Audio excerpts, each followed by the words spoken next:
Hello everyone. তো আজকে ভাত খাইতেছি যে লারাবাড়া শাক দিয়ে। এই শাকের পরিচয়টা আমি দেই। বর্ষার পর সুদিন আসলে জমি শুকাইলে এই শাকটা পেঁয়াজ রসুন খেতে এবং মরিচ খেতে এই শাকটা হয়। আমার আম্মু কালকে উঠিয়ে আনছে, আজকে ভাগ করলো, আম্মু সামনে দিল। এটাকে বলে আমাদের এলাকায় যে লারাবাড়া শাক। তো এই লারাবাড়া শাক দিয়ে এখন খাবো। বিসমিল্লাহির রহমানির রহিম।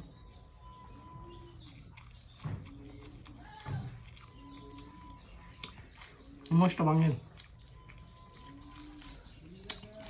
শাক, আর সাথে আছে কাঁচামরিচ।